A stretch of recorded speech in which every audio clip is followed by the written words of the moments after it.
পরীক্ষা শেষ কবে তোমার? এই তো আর কিছুদিন পরেই। ওকে, এক্সাম শেষে সোজা বাসায় চলে আসবে। মাম্মা আনভির বিয়ের অনুষ্ঠান এক্সামের পর। তো রোশনি চোখের চশমাটা ঠিক করে মিনমিন করে বলল, তো আমি ওর বিয়েতে অ্যাটেন্ড করতে চাচ্ছি।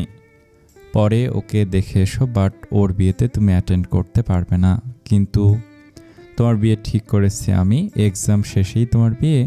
ছেলে আমেরিকায় সেটেলড, তুমি হয়তো চিনবে, আমার ফ্রেন্ডের ছেলে রকি। রোশনির হাত থেকে ফোন পড়ে যেতে নিল, পরক্ষণেই সে নিজেকে কিছুটা সামলে নিয়ে বেশ জোরেই বলে ফেলল, হোয়াট? তুমি শুনতে পাওনি কি বললাম?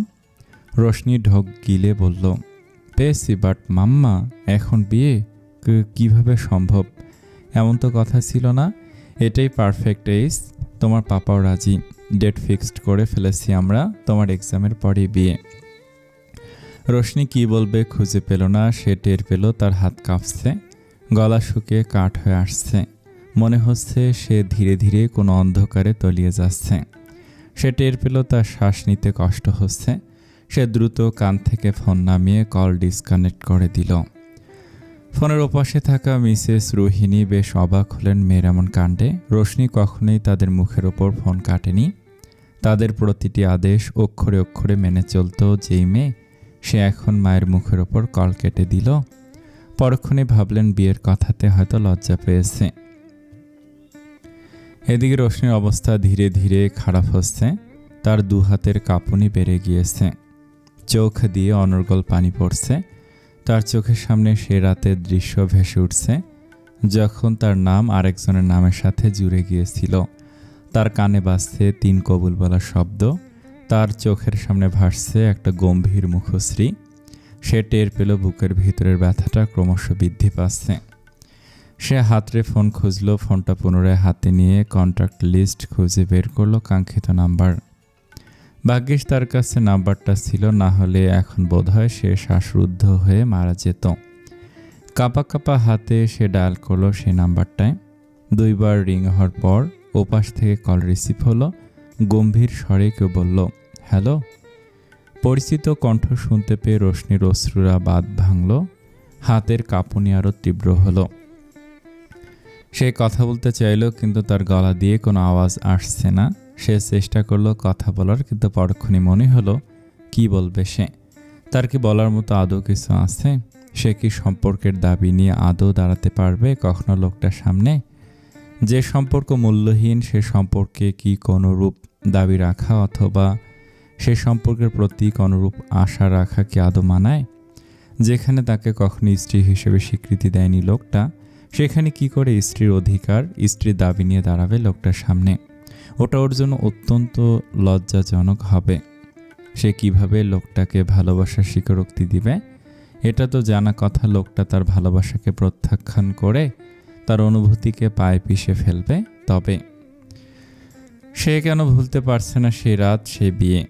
রোশনি কথা বলতে পারল না। ওপাশ থেকে 2 বার হ্যালো বলার পর আর কোনো কথা ভেসে এলো না। রোশনি ভেবেছে কল হয়তো কেটে দিয়েছে মানুষটা, তাই কান থেকে ফোন নামিয়ে স্ক্রিনের দিকে তাকালো। কিন্তু অবাক হলো এটা দেখে যে ওপাশ থেকে নীরবতা ভেসে এলো। কল ডিসকানেক্ট করা হয়নি, বরং কলের ওপাশের ব্যক্তিটিও ওর মতোই নীরবতাকে আপন করে নিয়েছে। হাতের ফোনটা আবার কানে চেপে ধরল রোশনি। ওপাশ থেকে শুধু নিঃশ্বাসের শব্দ ভেসে আসছে, সেই শব্দ নাড়িয়ে দিচ্ছে ওর ভিতর অবধি। সে কাঁপা কাঁপা হাতেই ফোনটা কানে চেপে ধরে রাখল। চোখ দিয়ে অনর্গল অশ্রু ঝরছে ওর। প্রায় 10 মিনিট এভাবেই নীরবতা চলল। অবশেষে রোশনি যখন বুঝলো ওপাশের ব্যক্তিটি এখন একটা কথা বলবে না, আর তারও বলার মতো কিছু নেই, থাকলেও যেসব কথা সবাইকে বলা যায় না, কিছু কথা হৃদ মাঝারে পাথরের মতো চেপে রেখে শুধুমাত্র যন্ত্রণা পেতে হয়, এর চেয়ে আর বেশি কিছু করা যায় না। যখন সে উপলব্ধি করতে পারল লোকটার নিঃশ্বাসের শব্দ তাকে হৃদয় ভাঙার ন্যায় যন্ত্রণা দিচ্ছে, তখনই সে কলটি কেটে দিল। ফ্লোরে হাঁটু গেড়ে বসে কান্নায় ভেঙে পড়ল সে কিভাবে একজনকে মনে ধরে আরেকজনকে বিয়ে করবে? ফ্লোরে হাঁটু গেড়ে বসে কান্নায় ভেঙে পড়ল সে কিভাবে একজনকে মনে ধরে অন্যজনকে বিয়ে করবে? একজনের সাথে তার বিয়ে হয়েছে, সেই বিয়েটাকেই মানে না, অথচ ও সেই বিয়ে মেনে মানুষটাকে স্বামীরূপে ভালোবেসে প্রতিনিয়ত মরণ যন্ত্রণা সহ্য করছে। সে তো মানে বিয়েটা, তাহলে কিভাবে সে দ্বিতীয় বিয়ে করবে? এ কথা যে কল্পনাতেও আনা যায় না। এমন হওয়ার আগে ওর মৃত্যু হোক, কিন্তু কিভাবে আটকাবে এই বিয়ে? সে যে নিরুপায়। আজ অবধি মা বাবার কথার অবাধ্য হয়নি কখনো। তারা তার কেরিয়ার থেকে শুরু করে কি নিয়ে পড়াশোনা করবে, তার ফিউচার ড্রিম কি হবে, সব ঠিক করে দিয়েছেন। রোশনি কি রঙের জামা পরবে, কিভাবে চুল বাঁধবে, সব তার মা ডিসাইড করে দিত বাসায় থাকাকালীন। সে একটা গণ্ডির ভিতর বড় হয়েছে, তবে কিভাবে এখন সেই গণ্ডি ভেঙে বাইরে যাবে? এটা তো ওর পক্ষে সম্ভব না। আর না সম্ভব সেই মানুষটাকে ভুলে যাওয়া, সেই বিয়েটাকে ভুলে যাওয়া। কাঁদতে কাঁদতে রোশনি একসময় ফ্লোরেই শুয়ে পড়ল। তার বুকের ভিতরটায় রক্তক্ষরণ হচ্ছে মনে হচ্ছে। যখনই মনে হচ্ছে জিদান ব্যতীত অন্য কাউকে বিয়ে করতে হবে, তখনই ওর শ্বাসরোধ হয়ে আসছে। হাতের কম্পন থামাতে সে হাত কামড়ে ধরল, তবু সে কম্পন থামছেই না। ধীরে ধীরে শরীর অসাড় হয়ে আসছে মনে হচ্ছে। তার রুমের দরজা কিছুটা সেদিক দিয়ে ভেসে আসছে তাজরিনের গান। তাজরিনের কণ্ঠে যেন বিষাদ ঝরে পড়ছে। আচ্ছা, তাজ কি টের পাচ্ছে ওর অবস্থা? তাই কি এমন বিষাদ মাখা গলায় গান গাইছে? বেশিক্ষণ ভাবতে পারল না রোশনি। চোখের সামনে আবারও ওই রাত, ওই কাঁপা কাঁপা হাতে রেজিস্ট্রি পেপারে স্বাক্ষর, আর একটি গম্ভীর মুখবয়ব ভেসে উঠছে। সাথে কানে ভেসে আসছে তাজরিনের গান। ধীরে ধীরে রোশনির দু চোখের পাতায় অন্ধকার নেমে এলো। জ্ঞানহীন হয়ে ওভাবেই নিচে পড়ে রইল ও।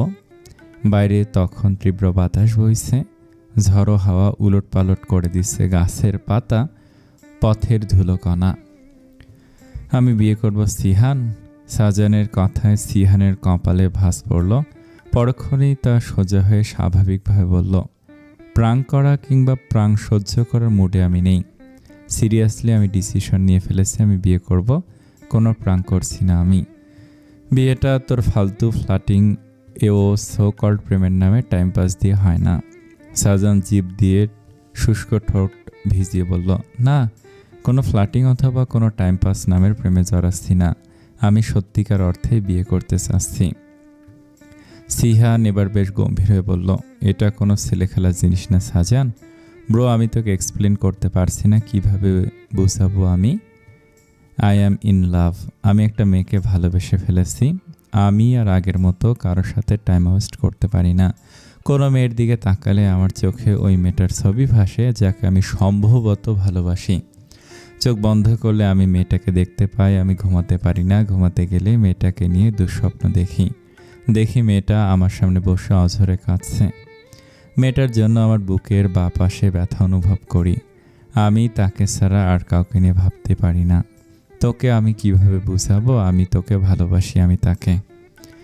সিহান অবিশ্বাস্য চোখে তাকালো সাজানের দিকে। তার বিশ্বাস করতে কষ্ট হচ্ছে প্লেবয় খ্যাত সাজানও কাউকে এভাবে ভালোবাসতে পারে। সিহান অবিশ্বাস্য ভঙ্গিতে বলল, আই কান্ট বিলিভ, তুই আর ভালোবাসা, এটাও হয়? আমিও জানতাম আমার দ্বারা এমন কখনোই হবে না, তবে ওকে দেখার পর সব গরমিল লেগে যাচ্ছে। আমি কারোর সাথে ফ্লার্ট করলে মনে হয় আমি তাকে ঠকাচ্ছি।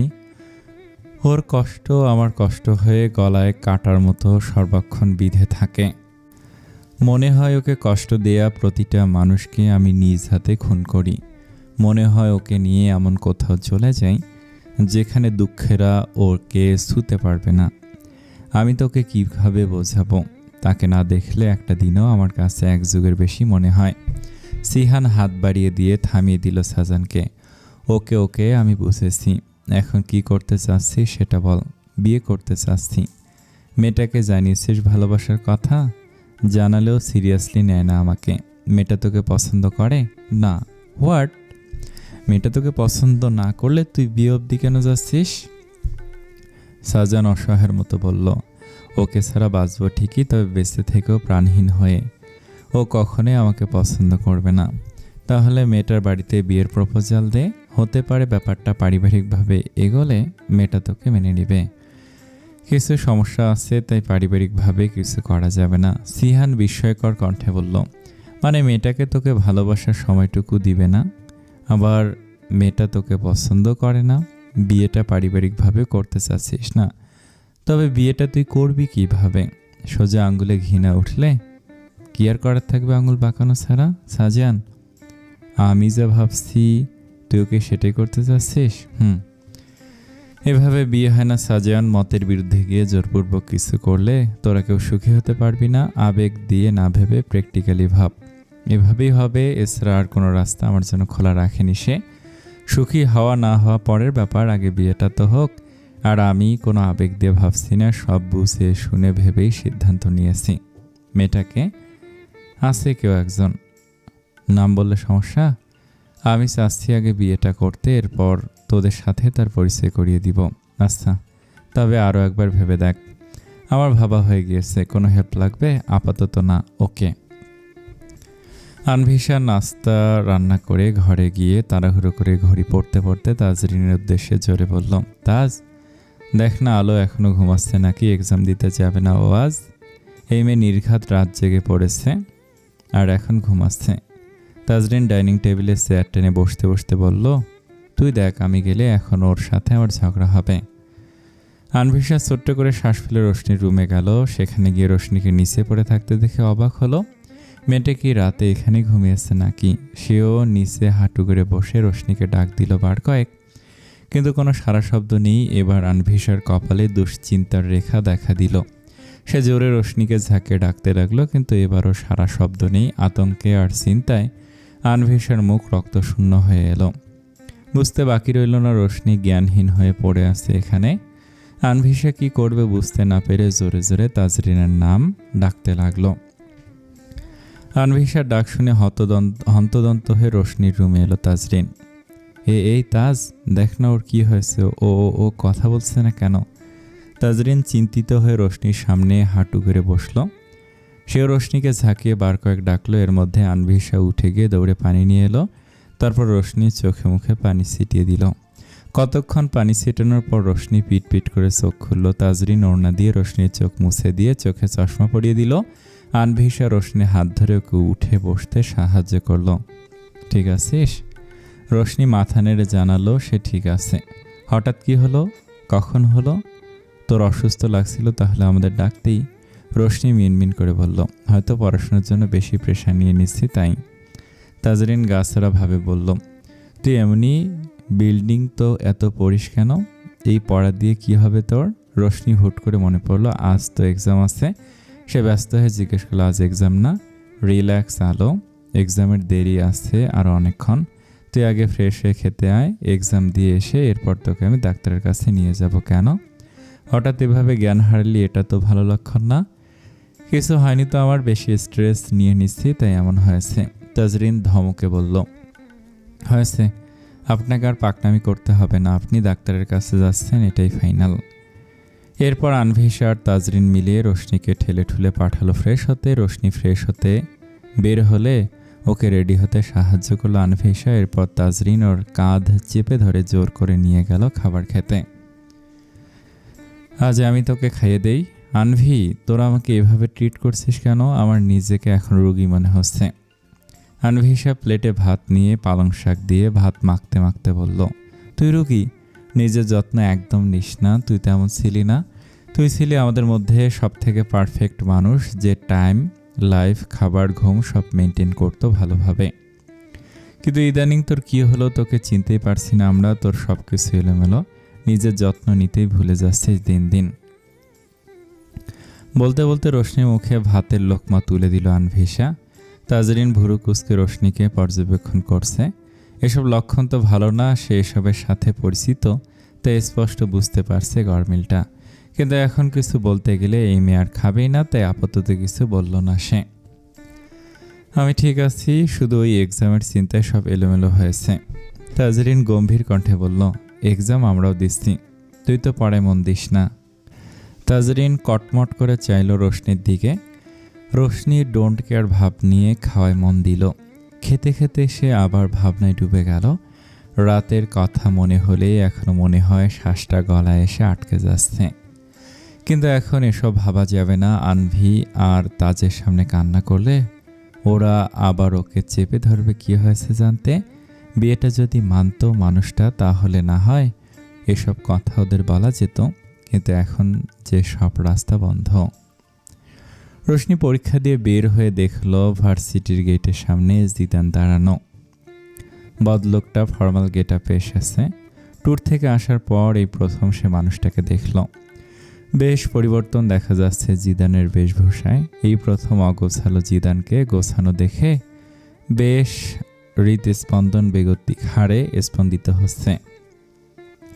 লোকটা বাইকের সাথে হেলান দিয়ে দাঁড়িয়ে ফোন স্কল করছে। তাকিয়ে থাকার মাঝেই রোশনির মনে হলো এই মানুষটাকে দেখার অধিকার তার নেই। সে অধিকার মানুষটা তাকে দেয়নি। দুদিন পর সে অন্য কারোর ঘরণী হয়ে যাবে। ভাবতেই বুকের ভিতরটায় কষ্টগুলো উথলে উঠতে চায়।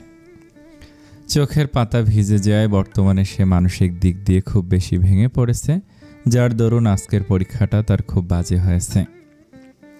সে এত বাজে পরীক্ষা জীবনে কোনো দিন দেয়নি।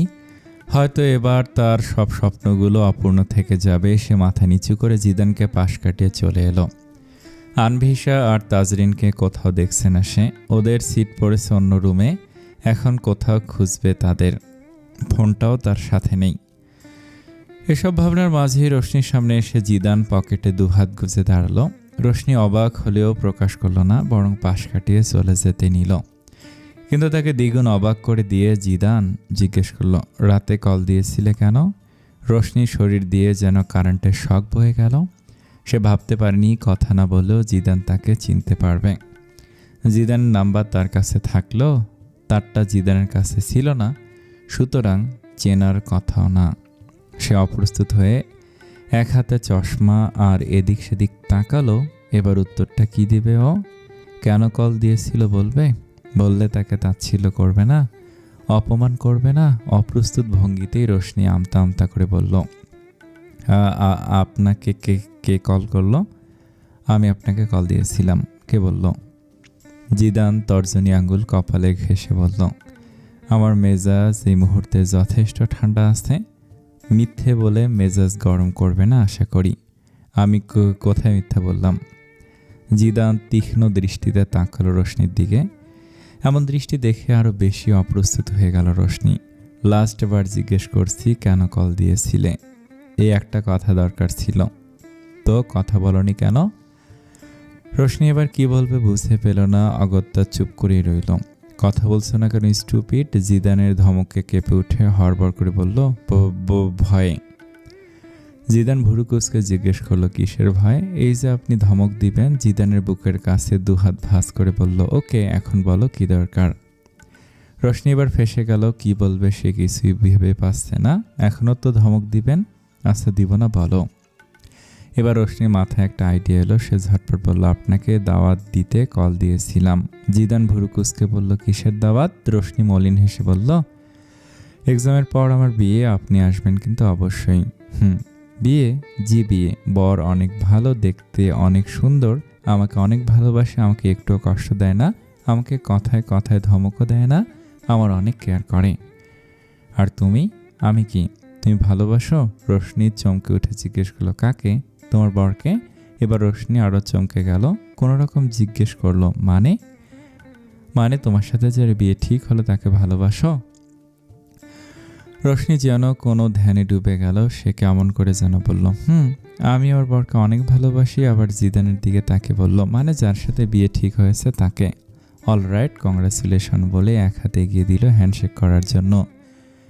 রোশনি কাঁপা কাঁপা হাতে জিদানের হাতের সাথে হাত মিলিয়ে মলিন হাসলো। এরপর মলিন স্বরে বলল, যাই তাহলে। Yeah sure. এরপর জিদানকে পাশ কাটিয়ে সামনে এগিয়ে গেল রোশনি। যেতে যেতে চোখ থেকে চশমা খুলে চোখ মুছে নিল, কিন্তু তবুও চোখের পানি আটকানো দায় হয়ে পড়েছে ওর জন্য। কোথাও একটুখানি আশা নিয়ে হয়তো সে জানিয়েছিল বিয়ের ব্যাপারটা, কিন্তু জিদানের অভিব্যক্তিহীন মুখশ্রী ওর সব আশা ভেঙে দিয়েছে কাচের ন্যায়। সে আর এক মুহূর্তের জন্য পিছু ফিরে তাকালো না। সামনে গিয়ে রিক্সা নিল। একটা বাসায় গিয়ে তাজ আর আনভিকে বলবে শরীর খারাপ লাগছিল তাই চলে এসেছে আগে। এ নিয়ে সে আর ভাবছেও না। তার কষ্ট হচ্ছে, ভীষণ কষ্ট। সে বিড়বিড় করে বলল, ভালোবাসা একটা মরণ বেধি, এর থেকে বেধি একবার যাকে ধরে তার মরণ অবধি বোধ হয় এর নিস্তার নেই। সে দুহাতে মুখ ঢেকে ডুকরে কেঁদে উঠল। রোশনির কান্নার শব্দ পেয়ে রিকশাওয়ালা পিছু ফিরে তাকে দেখে নিল। তিনি বুঝতে পারছেন না মেয়েটা এভাবে কেন কাঁদছে। তিনি উদ্বিগ্ন হয়ে জিজ্ঞেস করলেন, আপা ঠিক আছেন? কোনো সমস্যা? রোশনি মুখ থেকে হাত সরিয়ে দুহাতে চোখ মুছতে বলল, জি মামা, আমি ঠিক আছি, কোনো সমস্যা নেই। রিকশাওয়ালার বিশ্বাস না হলেও তিনি আর কিছু জিজ্ঞেস করলেন না। এই দুনিয়াতে কার দুঃখ কে দেখে? সুখের ভাগ নেওয়ার মানুষ পাওয়া গেলেও দুঃখের ভাগ নেওয়ার জন্য কাউকে পাওয়া যায় না। এই নিষ্ঠুর দুনিয়ায় সবাই যার যার নিজস্ব দুঃখ বিলাসে ব্যস্ত। যেখানে নিজের জীবনেই দুঃখের শেষ নেই, সেখানে অন্যের দুঃখ দেখার সময় কোথায়? কেটে গেল 1 সপ্তাহ। ইতিমধ্যে আনভিসাদের পরীক্ষা শেষ হয়ে গেছে। আনভিসা গোছগাছ করছে, নিজের বাড়িতে ফিরে যাওয়ার প্রস্তুতি নিচ্ছে। সেখান থেকে বিয়ের অনুষ্ঠান হবে, এরপর তাকে সেখান থেকে ঢাকায় সিহানদের বাসায় নিয়ে আসা হবে। হাতে মাত্র সময় 2-3 দিনের মতো আছে। তাদের সবারই মন খারাপ। ওরা একজন অপরজনকে ছাড়া কিভাবে থাকবে তা ভেবেই পারছে না। তাজরিন গিয়েছে নিজের কাজে, আর এদিকে রোশনি মন খারাপ করে সোফায় বসে আছে। আনভিসা হাতের কাপড়টা ভাঁজ করে ব্যাগের ভিতরে রেখে রোশনির দিকে এগিয়ে গেল। রোশনির পাশে বসে দুহাতে রোশনির ঠোঁটনি ধরে উপরে তুলে জিজ্ঞেস করলো, মন খারাপ কেন? বিপরীতে রোশনি আনভিসাকে জাপটে ধরলো। এরপর ক্রন্দনরত কণ্ঠে জিজ্ঞেস করলো, থেকে গেলে হবে না? আনভিসা মলিন হেসে বলল, থাকার উপায় নেই যে, মেয়েদের ভাগ্যটাই এমন। যে বাড়িতে তারা বড় হয়, যে বাড়িটাকে নিজের বলে জানে, একটা সময় পর সে বাড়িতে অতিথি হয়ে যেতে হয়। শৈশব কৈশোরের স্মৃতি জমে থাকা বাড়িটাকে ফেলে পাড়ি জমাতে হয় অন্যত্র। নিজের হাতে যত্ন নিয়ে নিজের জন্য সাজানো রুমটা তখন খালি পড়ে থাকে। নিজে শূন্য হয়ে গিয়ে অন্যের সংসার পূরণ করতে হয়। এটাই নিয়ম, এটাই নিয়তি, এটাই ভাগ্য। তোদের সঙ্গে একসঙ্গে বেড়ে ওঠা না হলেও তোরা আমার কলিজার টুকরো। তোদের ছেড়ে থাকতে কষ্ট হবে অনেক, তবে মেনে নিতেই হবে। আমি আসবো তোদের সাথে দেখা করতে, মন খারাপ করিস না। বলতে বলতে আনভিসার গলা ধরে এলো। রোশনি ডুকরে কেঁদে উঠল, আমি তোকে ছাড়া, তোদের ছাড়া থাকতে পারবো না। আনবি? পারবি? অভ্যস্ত হয়ে যাবে, শুধু একটু কষ্ট হবে। এবার আর কিছু বলল না রোশনি। আনভিসা রোশনির পিঠে হাত বুলিয়ে দিয়ে বলল, আমি জানি আমি চলে যাচ্ছি, শুধু এই কারণেই তোরা মন খারাপ করিস না। অন্য কারো কিছু হয়েছে মনে হচ্ছে, আমাকে কি বলা যায় কি হয়েছে? রোশনি এবার কান্না থামিয়ে আনভিসাকে ছেড়ে দিল। তারপর ধীর স্বরে বলল, মাম্মা পাপ্পা আমার বিয়ে ঠিক করেছে। আনভিসা অবাক হয়ে বলল, কি? কবে? কার সাথে? কয়েকদিন পর মামার ফ্রেন্ডের ছেলের সাথে। আমাদের একটাবার জানালি না? রোশনি কান্না ভেজা গলায় বলল, আমি কিভাবে জানাবো? নিজেই বিশ্বাস করতে কষ্ট হচ্ছিল, তার ওপর এক্সাম, আর তুইও আমাদের ছেড়ে চলে যাবি। সব মিলিয়ে বলে উঠতে পারিনি। এখন তাহলে তুইও বাড়ি ফিরছিস? রোশনি আনভিসার দুহাত আঁকড়ে ধরে বলল, আমি এই বিয়ে করতে চাই না আনভি, প্লিজ হেল্প মি। তুই একটু মাম্মাকে বোঝা না, তুই বললে হয়তো বুঝবে। আনভিসা বেশ গম্ভীর হয়ে গেল। এরপর রোশনিকে বোঝানোর ভঙ্গিতে বলল, দেখ আলো, এটা তোদের পারিবারিক বিষয়, এখানে আমার হস্তক্ষেপ করা বেমানান। তুই যদি বিয়েটা করতে না চাস তবে সে বিষয়ে আন্টিকে বল। মাম্মা আমার কোনো কথা শুনছেন না। তাহলে আঙ্কেলকে বল। পাপা এ ব্যাপারে কিছুই করতে পারবে না, মাম্মা যেটা বলবেন সেটাই হবে। পাপা কিছুই করতে পারবে না। আনভিসা এবার চিন্তায় পড়ে গেল, কারোর ইচ্ছের বিরুদ্ধে গিয়ে কি কখনো ঘর বাঁধা যায়? গেলেও সেখানে দুঃখ ছাড়া সুখের কি দেখা আদৌ মেলে? স্বামী স্ত্রী একে অপরের প্রতি ভালোবাসা, যত্ন, মায়া, বিশ্বাস না থাকলে কি কখনো সংসার সত্যিকারের সংসার হয়ে ওঠে? যা হয় তা হলো অভ্যাস আর মানিয়ে নেওয়া, বাধ্যবাধকতা। এভাবে সংসার হলেও সেই সংসারে ভালোবাসা, সুখ, শান্তি থাকে না। রোশনি যেখানে মন থেকে বিয়েটাই করতে চাচ্ছে না, সেখানে সে কিভাবে সংসার করবে? মেয়েটা শ্বাস আটকে দাঁত কামড়ে হয়তো সেখানে পড়ে থাকবে। চাপা স্বভাবের বলে কথা, কিন্তু কখনো কি সুখের দেখা মিলবে? এবার আনভিসা রোশনির চোখের দিকে তাকালো। বেশ কিছুক্ষণ তাকিয়ে রইল। তার মনে হচ্ছিল রোশনির চোখ অন্য কথা বলছে। বিয়েটা করতে না চাওয়ার আরও কিছু কারণ আছে বোধ হয়। হঠাৎ আনভিসের মনে পড়ল ট্যুরে যাওয়ার সময় রোশনির জিদানের দিকে তাকিয়ে থাকার ঘটনাটা। নিজের ভাবনায় নিজে অবাক হলো, কিন্তু কেন যেন মনে হচ্ছে কোথাও একটা গড়মিল আছে। সে একটা দীর্ঘশ্বাস ফেলে বলল, তোকে যে ডায়েরিটা দিয়েছিলাম সেটা কোথায়? আমার রুমেই। আচ্ছা। সেই মুহূর্তে আনভিসার ফোনটা শব্দ করে বেজে উঠল। ফোন হাতে নিয়ে আনভিসা চলে গেল নিজের রুমে। রোশনি হঠাৎ কিছু মনে পড়ায় সেও নিজের রুমে গিয়ে আলমারি থেকে ডায়েরিটা বের করলো। তারপর রুমের দরজা আটকে ডায়েরিটা খুলে লিখতে বসলো। যে কথাগুলো কাউকে বলা যায় না, যে অনুভূতিগুলো প্রকাশ করা যায় না, তা খুব সহজে ডায়েরির পাতায় বন্দি করে রাখা যায়। ডায়েরি খুলে রোশনি প্রথমে একটা তারিখ লিখল, এরপর সেই তারিখটার উপর হাত বুলালো। এই তারিখটা তার আর জিদানের বিয়ের তারিখ। তারপর পাশে আর একটা তারিখ লিখল, যখন সে প্রথম জিদানের প্রতি তার ভালোবাসা উপলব্ধি করতে পেরেছিল সেই তারিখ। এরপর ডায়েরিটা অনেকক্ষণ বুকে জড়িয়ে চোখ বন্ধ করে রাখলো।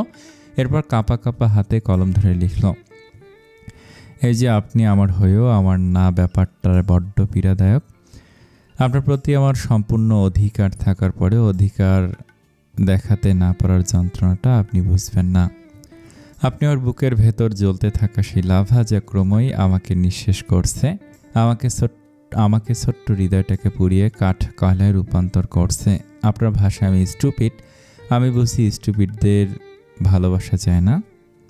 আচ্ছা ভালো, না হয় না বাসলেন, একটু অধিকার দেখানোর সুযোগ দিতে পারতেন। একবার আপনার পাষাণ বুকটায় মাথা রাখার অধিকারটুকু দিতেই পারতেন। ওহ, আমাকে তো সুযোগ দেওয়া যায় না, আমি যে স্টুপিড।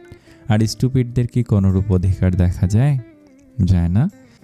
কিন্তু এই স্টুপিড মেয়েটাই তার পাষাণ্ড স্বামীকে এতটাই ভালোবেসে ফেলেছে যে দ্বিতীয় বিয়ের কথা সে কল্পনা করতে পারে না। এই স্টুপিড মেয়েটা আপনার অপেক্ষায় থাকবে। অপেক্ষার পালা শেষে যদি আপনি না আসেন, তবে আমি চলে যাব, না বিয়ে করে না। এই জীবনে আপনাকে ছাড়া আর কারোর হতে আমি পারবো না। তাই হয় আপনি আমার হবেন, নয়তো আমি কারোর হব না। এই স্টুপিড মেয়েটা এরপর সত্যি স্টুপিড মতো কাজ করে দুনিয়া ছেড়ে চলে যাবে। তাজরিন বাসায় ফিরছিল। সে প্রতিদিন যতটুকু হাঁটা যায় ততটুকুই হেঁটে যাওয়ার চেষ্টা করে, কিছুটা হলেও খরচ বাঁচানোর আশায়। সবসময় রাস্তাটা একদম ব্যস্ত না হলেও গুটি কয়েক মানুষ তো থাকেই। তবে অদ্ভুতভাবে আজ রাস্তাটা একদম নিস্তব্ধ, নীরব হয়ে আছে। ভয়টায় তার নেই, তবে এমন নীরব রাস্তা দেখে কিছুটা ভাবনায় পড়েছে, আজকাল কি হরতাল টাইপের কিছু আছে নাকি? না, এমন কিছু তো শোনা নেই। অনেকটা পথ হাঁটার পর মনে হচ্ছে তাকে কেউ ফলো করছে। মনের ভুল, সে পাত্তা দিল না। কিন্তু বেশিক্ষণ পাত্তা না দিয়ে থাকতেও পারল না। তার সিক্স সেন্স বলছে তাকে কেউ ফলো করছে। প্রথমে মাথায় এলো কেউটা সাজান নামক বাদরটা হতে পারে। প্রায় 1 মাস হয়ে গেল সাজানের দেখা সে আর পায়নি। হতে পারে তাকে আবার জ্বালাতে চলে এসেছে। তবে সাজান তো এভাবে নীরব থেকে কখনো ফলো করেনি। ওই ছেলের মুখে তো সারাক্ষণ খই ফোটে। তাই সে সন্দেহবশত একবার পিছু ফিরে দেখে নিল, না কেউ নেই। তাহলে কি মনের ভুল? কিছুদূর হেঁটে এগোনোর পর হঠাৎ তাজরিনের মুখের ওপর কেউ রুমাল চেপে ধরল। রুমালে ভেসে থাকা ক্লোরোফর্মের তীব্র গন্ধ তাকে প্রতিক্রিয়া জানানোর আগে জ্ঞানশূন্য করে দিল। মুহূর্তের মধ্যে তার দেহ ঢলে পড়ল অচেতন হয়ে। অচেতন শরীরটি কেউ সযত্নে জড়িয়ে নিল আপন বাহু ধরে। তারপর কালো রঙের একটি গাড়ির ভেতরে তাকে তুলে নিয়ে যাওয়া হলো অজানা গন্তব্যে। জ্ঞান ফেরার পর তাজরিন ধীরে ধীরে চোখ মিলল। পিটপিট করা দৃষ্টিতে প্রথমে টের পেল তার হাত পা থেকে শুরু করে মুখ পর্যন্ত শক্ত করে বাঁধা। চারপাশে দৃষ্টি ঘুরিয়ে দেখতে পেল কেবল ঘন অন্ধকার। অপরিচিত এক কক্ষে চেয়ারের সঙ্গে তাকে বেঁধে রাখা হয়েছে। মুক্ত হওয়ার চেষ্টা করে হাত পা নাড়ালেও ব্যর্থ হলো সে। তার চোখের পাতায় অতীতের কিছু আবছা দৃশ্য ভেসে উঠছে। অতীতের মতো কিছু হতে যাচ্ছে না তো তার সাথে? না চাইতেও কিছুটা আতঙ্ক এসে জড়ো হলো চেহারায়। এরপর কিছুক্ষণ হঠাৎ রুমটির দরজা খুলে গেল। ভেতরে প্রবেশ করলো এক অজ্ঞাত ব্যক্তি। অন্ধকারে তার মুখ স্পষ্ট ধরা গেল না তাজরিনের চোখে। নিঃশব্দে এগিয়ে এসে সে একটি চেয়ার টেনে তাজরিনের সামনে বসল। এরপর ধীরে ধীরে চেয়ারটা আরও কাছে এনে ঝুঁকে পড়ল তাজরিনের দিকে। এক মুহূর্তে হাত বাড়িয়ে তাজরিনের মুখের বাঁধন খুলে দিল। বাঁধন সরে যাওয়ার সঙ্গে তাজরিনের ঠোঁট থেকে ছিটকে বের হলো গালি। বাস্টার্ড, কে তুই? সাহস কী করে হয় আমাকে তুলে আনার? ওপাশ থেকে কোনো উত্তর এলো না। তাজরিনও ভাবলো এখন চেঁচামেচি করলে ব্যাপারটা তার জন্যই ক্ষতিকর হতে পারে। তাই ঠান্ডা মস্তিষ্কে হ্যান্ডেল করতে হবে। নিজেকে কিছুটা শান্ত করে যথাসম্ভব ঠান্ডা স্বরে সে বলল, আমাকে তুলে আনার উদ্দেশ্য কি? এবারও উত্তর এলো না। তাজরিন দাঁত কিরমির করে বলল, নিজ হাতে নিজের মরণ লিখতে না চাইলে ছেড়ে দে আমাকে। এবার সামনে বসে ব্যক্তিটা উচ্চস্বরে হেসে উঠল। তার হাসির ঝঙ্কার নিস্তব্ধ কক্ষের দেয়ালে আঘাত খেয়ে প্রতিধ্বনিত হলো। চারপাশের নিস্তব্ধতাতে চির ধরে ভৌতিক আবহ তৈরি হলো। হাসির শব্দটা তাজরিনের নিকট পরিচিত ঠেকল। সে ধারালো স্বরে জিজ্ঞেস করল, কে তুই? আমাকেই চিনতে পারছিস না ডার্লিং? সাজান, তোমার সাজান। What rubbish! আমাকে এভাবে তুলে আনার মানে কি? ভুলে গেলে মানেটা? তাজরিন প্রশ্নবোধক দৃষ্টিতে তাকালো। সাজান বলল, লাস্ট যখন আমাদের দেখা হয়েছিল তখন কি আমি বলেছিলাম মনে নেই? তাজরিন একটু ভেবে উদ্বিগ্ন হয়ে বলল, তার মানে আজই সেই দিন যখন আমি পুরোটাই আমার হয়ে যাবে। তাজরিন কিছুটা চুপ থেকে পরক্ষণেই উন্মাদের ন্যায় হেসে উঠল। সাজানও বাঁকা হাসল। তাজরিন হাসতে হাসতে বলল, আপনি সেই স্বপ্নেই দেখুন, আজ বুঝে যাবে স্বপ্ন নাকি সত্যি। হাত পায়ের বাঁধন খুলুন, বিয়েটা হয়ে গেলেই খুলে দেব। আপনি পাগল, তোমার জন্যই। Leave me, I can't. কি চান আপনি? তোমাকে। এসব মিথ্যে নাকি সত্যি তা বুঝতেই পারবে। আপনি যদি ভেবে থাকেন হাত পা বেঁধে আমাকে মৃত্যুর ভয় দেখালে আমি বিয়েতে রাজি হয়ে যাব, তাহলে আপনি সম্পূর্ণ ভুল। আপনি চাইলে সারা জীবন আমাকে এই চেয়ারেই বেঁধে রাখতে পারেন। আমি শেষ নিঃশ্বাস ফেলার আগ পর্যন্ত এই বিয়েতে রাজি হব না। কথা বলতে বলতে তাজরিনের শর্ট হেয়ারগুলো চোখের সামনে এসে চলে এলো। সাজান কিছুটা ঝুঁকে এসে চুলগুলো কানের পিছনে গুঁজে দিয়ে তাজরিনের চোখে চোখ রেখে বলল, তোমার ভাবনা ভুল। আমি তেমন কিছুই করব না। ইনফ্যাক্ট তোমাকে আমি কিছুই করব না। তাহলে বেঁধে রেখেছেন কেন? সার্কাস দেখতে? সাজান অবাক হয়ে তাকে বলল, আমাদের বিয়েটাকে তুমি সার্কাস বলতে পারলে? উফ, বিয়ে বিয়ে বিয়ে! আপনি আমার মাথা পাগল করে দিচ্ছেন। আমার হাত পায়ের বাঁধন খুলে দিলে আমি এই মুহূর্তে আপনাকে খুন করব। সাজান বুকের বাঁ পাশে হাত দিয়ে চেয়ারে পিঠ এলি দিয়ে বলল, আমি তো কবেই খুন হয়ে গেছি তোমার প্রেমে। বাজে কথা। সত্যি কথা একদম না, একটু পরে প্রমাণ পাবে। বলেই সাজান চেয়ার ছেড়ে উঠে গেল। কিছুক্ষণ পর ফিরে এলো হাতে একটা রয়্যাল ব্লু রঙের লেহেঙ্গা নিয়ে, সাথে ম্যাচিং জুয়েলারি, মাথায় দেবার মতো টকটকে দোপাট্টা, হাতে আর একটা ছোট প্যাকেট। সবগুলো জিনিস পাশের টেবিলে রেখে সে আয়েশ করে আবার তাজরিনের সামনের চেয়ারটায় বসল। এরপর কিছুক্ষণ এক দৃষ্টিতে তাজরিনের দিকে তাকিয়ে থেকে বলতে শুরু করলো, আমি তোমাকে বিয়ের জন্য মোটেও জোর করছি না। আমি শুধু তোমার সামনে দুটো অপশন রাখবো, এরপর তোমার কাছে যেটা ভালো মনে হবে সেটাই করবে। তাজরিন সুচালো দৃষ্টিতে তাকালো সাজানের দিকে। চোখ দিয়ে যেন অগ্নি ঝরছে তাজরিনের। সেই দৃষ্টি দেখে সাজান কিঞ্চিত হাসলো। পরক্ষণে মুখশ্রী গম্ভীর করে ঠান্ডা স্বরে বলতে শুরু করলো, প্রথম অপশন আমাকে বিয়ে করা। এটা শুনতেই তাজরিন তাচ্ছিলের হাসি দিল। রিল্যাক্স, বিয়ে না করলেও প্রবলেম নেই। দ্বিতীয় অপশন। বলেই সাজান একটু চুপ করে থাকলো। তাজরিন জিজ্ঞাসু দৃষ্টিতে সাজানের দিকে তাকিয়ে রইল। দ্বিতীয় অপশন, হয় তুমি রাজি হবে, নয়তো আমি তোমার গ্রামের বাড়িতে যাব। তাজরিন ফের অগ্নি দৃষ্টিতে তাকালো সাজানের দিকে। সেখানে গিয়ে বেশি কিছু করব না, শুধু তোমার আম্মুকে বলবো তার বড় মেয়ের বিয়ে হয়ে গেছে আমার সাথে, কিন্তু মেয়ে কিছুতে এখন এই বিয়ে মানছে না। আমাকে রেখে সে এখন অন্য কারোর সাথে রিলেশনে আছে। তাজরিন ক্রোধিত দৃষ্টিতে তাকিয়েই আছে সাজানের দিকে। সেই দৃষ্টি পাত্তা দিল না সাজান। ফোনে কি যেন ঘাটাঘাটি করে তাজরিনের দিকে ফোনটা ঘুরিয়ে স্ক্রিনের দিকে ইশারা করে বলল, এটা তোমার মায়ের নাম্বার তো, তাই না? তাজরিন সেদিকে তাকিয়ে নাম্বারটা দেখতে চিৎকার করে উঠল, সাজিয়ান আস্তে আস্তে, কানের পোকা নাড়িয়ে দিলে তো। আপনি এমনটা করতে পারেন না। আমাকে মেরে ফেলুন, দরকার হলে আপনার মন যা চায় করুন, তবে আমার মায়ের কাছে আপনি যাবেন না। কিন্তু আমি তো যাব। আপনি এত নিকৃষ্ট হতে পারেন না। তুমি বোধহয় জানো না তাজমহল, তোমাকে পাওয়ার জন্য যদি পৃথিবীর সবচেয়ে নিকৃষ্ট মানুষটাও হতে হয় তাহলে আমি সেটা হতে রাজি। আপনি কি ভাবছেন এভাবে আমাকে পাবেন? তাহলে বলতে হয় এটা একদম ভুল। আপনি কখনোই তাজরিনকে পাবেন না, সেটা সময় বলে দিবে। তাজরিন নিজের সামনে একদলা থুতু ফেলে বলল, আই হেট ইউ মিস্টার সাজিয়ান। যেই মুখে আজ আমাকে ঘৃণার কথা বলছো, আই শিওর একদিন সেই মুখেই আমাকে ভালোবাসার কথা বলবে। তবে সেদিন আমি হেরে যাব। But for your kind information, Tazreen কখনো হারে না। বেশ তো, আমিও আমার তাজমহলকে হারতে দিতে পারি না। একদিন আমি তোমাকে জিতিয়ে দিয়ে নিচে হেরে যাব। এরপর তাজরিনের দিকে কিছুটা ঝুঁকে কেমন করে যেন ফিসফিসে বলল, আর সেদিন জিতে গিয়েও হেরে যাবে তুমি। সেদিন তোমার মনে হবে এর থেকে হেরে যাওয়াটাও ভালো ছিল। আপনার স্বপ্নে। তো বলো কোনটা চুজ করবে?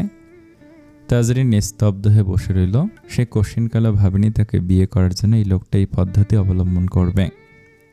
যেই লোক ওর মায়ের নাম্বার জোগাড় করে ফেলতে পেরেছে, তার পক্ষে ওর বাড়ির ঠিকানা বের করে সেখানে গিয়ে সব বলাটাও তেমন কোনো ব্যাপার না। আর তার মা তো কখনই তাকে বিশ্বাস করবেন না, বরং এই ছেলের কথা বিশ্বাস করে পুরো গ্রাম জুড়ে তার নামে কলঙ্ক রটিয়ে দেবে। তাকে বাড়িতে যেতে দেবে না কখনোই। তার ভাই বোন দুটোকে দেখার ভাগ্যটাও আর কখনো হবে না। হতে পারে তার টাকাও আর নেবেন না। তখন তার ভাই বোন দুটো না খেয়ে থাকবে না। তার বাবার রেখে যাওয়া আমানত সে কি রক্ষা করতে পারবে না? সব ভেবে সে কেমন পাথর বনে গেল। অত্যন্ত শীতল কণ্ঠে সে বলল প্রথমটা। সাজান না শোনার ভান করে কান কিছুটা তাজরিনের কানে এনে বলল, শুনিনি, আবার বলো কোনটা? করব বিয়ে, আমি বিয়েটা করব। ওকে, তোমার হাতের বাঁধন খুলে দিচ্ছি আমি। এখানে কিছু জিনিস রেখে এসেছি যেগুলো পরে তৈরি হও। উল্টাপাল্টা কিছু করলে কিন্তু আমি আরও নিকৃষ্ট হতে দুবার ভাববো না। পালানোর চেষ্টা করো না। অবশ্য করলেও বিশেষ লাভ হবে না। আমি কিন্তু তোমাকে জোর করে বিয়ে করছি না, তুমি নিজে ইচ্ছে রাজি হয়েছ। তাজরিন টু শব্দটিও করল না। হাত পায়ের বাঁধন খুলে দিতেই সে কেমন পুতুলের মতো উঠে টেবিলে রাখা লেহেঙ্গাটা হাতে নিয়ে পড়ার উদ্দেশ্যে চলে গেল। সাজান সেদিকে তাকে রুম থেকে বেরিয়ে এলো। তাজরিন লেহেঙ্গাটা পরে পুতুলের মতো একে একে জুয়েলারিগুলো পরে নিল। পাশে রাখা প্যাকেটটা খুলে দেখল সেখানে বেশ কিছু মেকআপ আইটেম রাখা। তাজরিন সেগুলো থেকে শুধু ক্রিমটা মেখে আশেপাশে চোখ বুলাতে লাগলো। রুমটাতে এখন হালকা একটা আলো জ্বলছে। সে আলোতে দেখতে পেল কিছুটা সামনে একটা আয়না রাখা। সে মেকআপ আইটেমগুলো থেকে কাজলটা তুলে নিয়ে আয়নার সামনে গিয়ে কাঁপা কাঁপা হাতে কাজল পড়ল চোখে। কাজল পড়ার মধ্যেই তার চোখ থেকে এক ফোঁটা পানি গড়িয়ে পড়ল। সে এক হাতে চোখের পানিটা মুছে ঠোঁটে লিপস্টিক দিল, গালে হালকা ব্লাশন দিল। এরপর দোপাট্টাটা হাতে নিয়ে মাথায় দিল। এরপর আয়নার সামনে দাঁড়িয়ে নিজেকে এক দৃষ্টিতে দেখতে থাকল। এসব মেয়েলি সাজ সে কবেই ছেড়ে দিয়েছিল। আজ অনেক বছর পর আবার সাজল, তাও কিনা ইচ্ছের বিরুদ্ধে, বিয়ের মতো একটা দম বন্ধকর সম্পর্কে বাধা পড়ার জন্য। তাজরিনের পরনের লেহেঙ্গাটা রয়্যাল ব্লু রঙের, পুরোটা জুড়ে সোনালি সুতোয় ভারী এমব্রয়ডারি করা। মাথায় দোপাট্টাটা লাল রঙের নেট কাপড়ের। এটা দুই প্রান্ত জুড়ে আবার সোনালি জড়ি দিয়ে সূক্ষ্ম কাজ করা। দোপাট্টার সামনে বড় করে ইংরেজিতে লেখা সাজান ওয়াইফি। তার মানে এই বিয়ের প্ল্যানটা সাজান আগে থেকেই করে রেখেছিল। নিশ্চয়ই একদিনই এত কিছু সম্ভব হয়নি। একটু পরে সাজান এলো। দরজা ঠেলে ভিতরে ঢুকে একবার তাজরিনকে দেখে নিল। তাজরিনকে দেখে সে অস্ফুট স্বরে উচ্চারণ করল, মাশাআল্লাহ। এরপর নিজের হাতটা তাজরিনের দিকে বাড়িয়ে দিয়ে বলল, চলো। তাজরিন কোনো প্রশ্ন ছাড়াই পুতুলের মতো সাজানের হাতটা ধরে সাজানের সাথে যেতে লাগলো। সাজান তাকে নিয়ে নিচে গেল। সেখানে কিছু লোক বসা, একজন হুজুর টাইপের মানুষও বসা। সাজান তাকে নিয়ে সোফায় বসলো, নিজেও পাশে বসলো। এরপর বিয়ের নিয়মকানুন মেনে বিয়ে পড়ানো শুরু হলো। তাজরিনকে যখন কবুল বলতে বলা হলো, তখন সে পুতুলের মতোই একশ্বাসে 3 বারে কবুল বলে নিল। এরপর কাঁপা কাঁপা হাতে সাইনও করে দিল পেপারে। সাইন করার সময় আবার তার চোখ দিয়ে এক ফোঁটা নোনা জল সেই পেপারটায় পড়ল।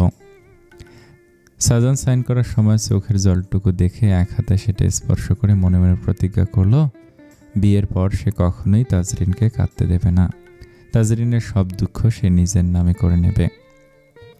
বিয়ে পড়ানো শেষ হলে সেই লোকগুলো চলে গেল। সাজান তাদের দরজা পর্যন্ত এগিয়ে দিয়ে এসে আবার সোফায় তাজরিনের পাশ ঘেঁষে বসে পড়ল। এরপর তাজরিনের কানের কাছে ফিসফিস করে বলল, congratulation wifey, welcome to the world of Sajan. Tazrin এবার নড়ে বসে সাজানের চোখের দিকে তাকে ঠান্ডা স্বরে বলল, congratulation husband, welcome to Tazrin hell. জিদানদের বাসায় গোল মিটিং বসেছে। মূলত এই মিটিংয়ের সূত্রপাত জিদানই ঘটিয়েছে। হঠাৎ সে মা বাবা বোনকে ডেকে এনে বসিয়েছে ড্রয়িং রুমে। এরপর তাদের চমকে দিয়ে জানিয়েছে সে বিয়ে করে ফেলেছে। এই খবর শুনে প্রথমে সবাই ভেবেছে জিদান মজা করছে। তবে সে যখন বেশ সিরিয়াসভাবে বারবার দিন তারিখ সহ কবে বিয়ে করেছে জানালো, তখন মিস্টার জসিমের বুকের বাম পাশে ব্যথা শুরু হলো। এদিকে মিসেস দিয়া মাথা ঘুরে সোফায় পড়ে গিয়েছিলেন। নোহা মিসেস দিয়াকে ধরে বাথরুমে গিয়ে অনেকক্ষণ মাথায় ঠান্ডা পানি ঢেলে ফের ড্রয়িং রুমে নিয়ে এলো। বর্তমানে মিসেস দিয়া মাথার আইস ব্যাগ চেপে বসে আছেন আর একটু পরপর গুনগুন করে কাঁদছেন। এদিকে মিস্টার জসিম এতক্ষণে ঠিকঠাক হয়ে ছেলের দিকে তির্যক দৃষ্টি নিক্ষেপ করে বসে আছেন। আমি আগেই বলেছিলাম জিদুটাকে বিয়ে করাও, কিন্তু তুমি শুনলে না। উল্টো বললে বিয়ে করলে বউকে সে খাওয়াবে কি? এখন যে আমাদের মান সম্মান খেয়ে বসে আছে, তখন তোমার মাথায় খাবারের চিন্তা আসছে না? মিস্টার জসিম হতাশ দৃষ্টিতে চাইলেন সহধর্মিণীর দিকে। যত যাই করুক ছেলে, সেই দোষে ঘুরে এসে তার দিকেই বর্তাবে। মিসেস দিয়া টিস্যু দিয়ে নাক মুছতে মুছতে আবার বললেন, আমার কত স্বপ্ন ছিল আমার রাজপুত্রের মতো ছেলেটার জন্য একটা রাজকন্যা আনব, কিন্তু সব আশায় পানি, সব তোমার জন্য হয়েছে। জিদুর বাপ, তুমি যদি আগে বিয়েটা করাতে দিতে তাহলে এই দিন আমাকে দেখতে হতো না। জিদান অনেকক্ষণ ধরে বসে বসে ওদের এসব কাহিনী দেখছে। এবার বেশ রুক্ষ স্বরেই সে বলল, এখন কি তোমরা চাও আমি তোমাদের না জানিয়ে বউকে ঘরে তুলি? ভালোর জন্য জানালাম, অথচ তোমরা মেলো ড্রামা শুরু করে দিলে। এক থাপ্পড় দিব বেয়াদব ছেলে। একে তো একটা ভুল করেছ, তার উপর বিন্দুমাত্র অনুশোচনা নেই, উল্টো চ্যাটাং কথা বলছো। জিদান ভুরু কুচকে বলল, ভুল? আমার জানা মতে আমি কোনো ভুল করিনি। এই বিয়েটা আর যাই হোক অন্তত ভুল না। মিস্টার জসিম হতাশে জিজ্ঞেস করলেন, মেয়ের নাম কি? আমার বউয়ের নাম জেনে তুমি কি করবে? বেয়াদব ছেলে, এবার তুমি সত্যি সত্যি আমার হাতে মার খাবে। নাম বলতে পারবো না, আমি ঠিকানা বলছি, সেখানে তোমরা যাবে কাল সকালে। এরপর গিয়ে বিয়ের প্রস্তাব দিবে, যদিও মানবে না তারা সেই প্রস্তাব, কারণ তাদের মেয়ের অলরেডি বিয়ে ঠিক। তারপরও ফর্মালিটির খাতিরে প্রস্তাব দিবে। এরপর তারা বলবে, না মানলে যা বলার বাকিটা আমি বলবো।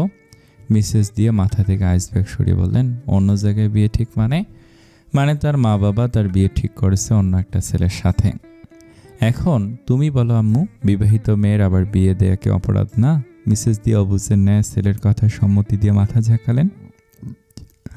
তুমি কি মেয়েটাকে ভালোবাসো? বাবার প্রশ্নে জিদান অদ্ভুত দৃষ্টিতে তাকালো বাবার দিকে। এরপর গম্ভীর স্বরে বলল, তাকে আমি মোটেও ভালোবাসি না। বিয়ে হয়েছে মানে সে আমার জিনিস, আর তুমি তো জানোই আমি আমার জিনিস কারোর সাথে শেয়ার করতে পছন্দ করি না। ব্যাস এইটুকুই। মিস্টার জসিম চিৎকার করে ধমক দিয়ে উঠলেন ছেলেকে, তোমার জিনিস মানে কি বেয়াদব? একটা মেয়েকে কি তোমার পণ্য মনে হচ্ছে? জিনিস মনে হচ্ছে? রক্তে মাংসে গড়া মানুষ সে, নিশ্চয়ই কারো আদরের রাজকন্যা সে। মেয়েদের রেসপেক্ট করতে আমি তোমাকে শেখাইনি, তুমি আদব ভুলে গেছো বেয়াদব ছেলে। ওকে সরি, বাট আজই বলো শি ইজ অনলি মাইন, আমি তাকে কারোর সাথে ভাগ করতে রাজি না। মেয়েটাকে ভালোবাসো না তো? বাবার কথার মাঝখানে থামিয়ে দিয়ে জিদান বলল, কি যে আসে, সে আমার, মানে একান্তই আমার। তাকে ভালোবাসলেও আমার, না বাসলেও আমার। I will not give even a part of her rights to anyone. Mister Jasim কপাল চাপড়ে বললেন, কোন দোষে যে আমি এমন তেহারা ছেলে জন্ম দিয়েছিলাম। তোমরা কাল যাবে নাকি না? মেসেজ দিয়ে এবার আইস ব্যাগ সরিয়ে টিস্যু ফেলে জিদানের কাছে এসে বসে জিদানের কাঁধে মাথা রেখে বললেন, হ্যাঁ রে জিদু, মেয়েটা দেখতে কেমন রে? জিদান মায়ের দিকে শান্ত দৃষ্টি নিক্ষেপ করলো। এরপর তার চোখের পাতায় ভেসে উঠল রোশনির মুখাবয়ব। সে শান্ত কণ্ঠে বলল, তুমি যেমন পুত্রবধূ চাও ঠিক তেমন। মিসেস দিয়ে আবার খুশিতে গদগদ হয়ে গেলেন। স্বামীকে ভেংসি কেটে জানালেন, অন্য জায়গায় বিয়ে ঠিক হলে হোক, ওই মেয়েকেই তিনি ঘরে তুলবেন। এদিকে বাপ মেয়ে অবাক হয়ে তাকিয়ে আছেন মিসেস দিয়ার দিকে। এই না কিছুক্ষণ আগে কান্নাকাটি করে মাথা ঘুরে পড়ে যাচ্ছিল, এখনই ছেলের কথায় বশ হয়ে খুশিতে গদগদ করে গেলেন। মেয়েটা কি রান্না পারে জিদু? জিদান ঠান্ডা স্বরে বলল, জিজ্ঞেস করা হয়নি। না পারলেও সমস্যা নেই, আমি আমার আর এক মেয়েকে আনবো, ওকে থুড়ি রান্না করতে দিব নাকি? মায়ের এমন পরিবর্তনও জিদানও কিছুটা অবাক হলো, তবে সে প্রকাশ করলো না। আবার সে বাবার উদ্দেশ্যে প্রশ্ন করলো, তাহলে তোমরা কাল যাচ্ছ তাই তো? মিস্টার জসিম কটমট করে বললেন, আর কোনো উপায় বাকি রেখেছো তুমি? ওকে, আমি ঠিকানাটা তোমাকে সেন্ড করে দিচ্ছি। তাহলে সেন্ড করবে মানে তুমি যাবে না? জিদান কিছুটা দ্বিধা মিশ্রিত স্বরে বলল, আমার যেতে হবে তো? বিয়েটা কি আমি করব? আমার বউয়ের দিকে নজর দিও না। মিস্টার জসিম মনে মনে তবা করলেন, এই ছেলে বলে কি সব? মুখে বললেন, নাউজুবিল্লাহ, থাপড়ে আমি সত্যি তোমার দাঁত ফেলে দেবো বেয়াদব। মিসেস জসিম রেগেমেগে রুমের দিকে হাঁটা ধরলেন। পেছন থেকে জিদান একটু জোরে বলল, ওকে, আমিও কাল যাচ্ছি তোমাদের সাথে। এদিকে মিসেস দিয়ার নোহার সাথে আলোচনায় লেগে পড়লেন, কাল কি কি নিয়ে যাবেন ও বাড়িতে, জিদানের বউয়ের জন্য কী কী কিনবেন। আজ বিকালে শপিংয়ে যাবেন তিনি মেয়েকে নিয়ে। জিদান সেদিকে এক পলক তাকে নিজের রুমে উঠে চলে গেল। বিছানায় গায়ে এলিয়ে দিয়ে দু চোখ বন্ধ করে দাঁতে দাঁত চেপে বলল, করাচ্ছি তোমার বিয়ে, স্টুপিড গার্ল। কথা অনুযায়ী পরদিন বেলা 11টার দিকে জিদানের মা বাবা গেল রোশনিদের বাড়িতে। সাথে অবশ্য জিদানও গিয়েছে, কারণ সে জানে এই প্রস্তাব রোশনির পিতামাতা প্রত্যাখ্যান করে দিবেন। কখনই কোনো বাবা মা মেয়ের বিয়ে ঠিক হয়ে যাওয়ার পর সেই বিয়ে ভেঙে অন্য প্রস্তাব গ্রহণ করবে না। শুধু মেয়েদের ক্ষেত্রে না, ছেলে মেয়ে উভয়ের ক্ষেত্রে ব্যাপারটা প্রযোজ্য। অবশেষে জিদানের ধারণায় সত্যি হলো, রোশনির মা বাবা বেশ ভদ্রতাভাবেই প্রস্তাবটা প্রত্যাখ্যান করে দিলেন। জিদান মোটেও দমে যাওয়ার পাত্র না। সে আসার সময় বেশ ভালোভাবেই ভেবে এসেছে প্রস্তাবটা প্রত্যাখ্যান হওয়ার পর সে কি করবে। জিদান চোখ ঘুরিয়ে নিজের মা বাবার দিকে একবার তাকালো, এরপর বেশ ভদ্রভাবেই অকপটে একের পর এক মিথ্যে বলে গেল। পুরোটা মিথ্যে না, আংশিক সত্য এবং আংশিক মিথ্যের মিশ্রণে বলার আগে অনুমতি নিয়ে নিল। আমার কিছু বলার ছিল আন্টি আঙ্কেল, আমি কি আমার কথাগুলো বলতে পারি? রোশনির মা বাবা একে অপরের দিকে তাকে জিদানকে অনুমতি দিল। প্রথমে ক্ষমা চেয়ে নিচ্ছি, আমি অত্যন্ত দুঃখিত আপনাদের দুঃখ দেওয়ার জন্য। আমি আর স্টুপ বলতে গিয়ে জিদান থেমে গেল। রোশনির আসল নামটা মনে করার চেষ্টা করলো, কিন্তু সে ব্যর্থ হয়ে গেল। পরপরই সুকৌশলে নাম এড়িয়ে গিয়ে বলল, আমি আর আপনাদের মেয়ে পূর্ব পরিচিত।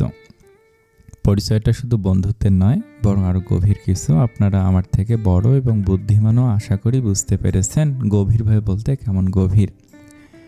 এই পর্যায়ে রোশনির বাবা নিয়াজ সাহেব উত্তেজিত হয়ে কিছু বলতে চাচ্ছিলেন, তবে জিদান বিনীতভাবে অনুরোধ করে তাকে থামিয়ে দিয়ে বলল, আঙ্কেল প্লিজ, আমি আমার কথাগুলো শেষ করি, এরপর আপনাদের যা বলার থাকবে বলবেন, আমি সব কথা শুনব। কথাটা এতটাই বিনয়ীভাবে বলল জিদান যে নিয়াজ সাহেব বিপরীতে কিছু বলতে পারলেন না। জিদান আবার বলতে শুরু করলো, অ্যাকচুয়ালি আমি আর আপনাদের মেয়ে এই কাপড়কে পছন্দ করি এবং আমরা বিয়ে করে ফেলেছি মাসখানেক আগে।